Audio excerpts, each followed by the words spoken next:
guys, isa po palang tanghali po sa buhay ng bawat isa. Ayan po, patuloy tayo nagbibigay ng libreng ulam. Sa nakapalo, nakashare, nakalike, nakakomment po sa programa ni Libreng Ulam. Ayan po yung mga boys guys, mga matatalinong mag-aaral. Sila po yung mga nakapalo, kaya sila po yung tatanggap. Kaya ganun lang po guys. Wala pong pinipili si Libreng Ulam. Matanda ka man, o bata ka man, basta ikaw ay nakapalo, ay bibigyan ka niya ng libreng ulam. At eto po, sa mga nakapalo, isinishare po nila yung programa ng Libreng Ulam. Sa bawat share nyo po, hindi po yan nasasayang. Sabi ko nga po, marami na po ang nanonood sa programa ng Libreng Ulam. 1.1 million na po ang kanyang viewers.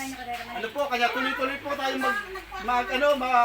mag-share na mag-share sa programa po ng Libreng Ulam. At ito po, bunga po ng inyong share.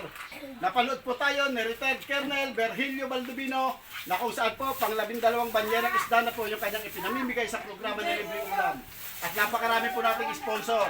May sponsor tayo ng tinapa sa buhay naman po ni Ma'am Maribel Balto, sa Barangay Tabuatin, sa Leonardo, Nueva Ecija.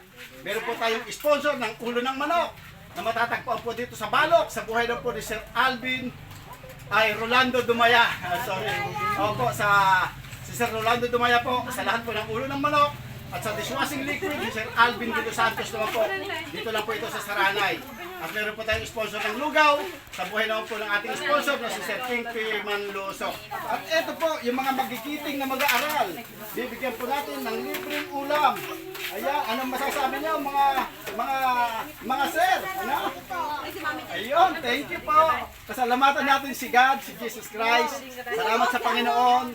At salamat sa sponsor na ginamit ng Panginoon.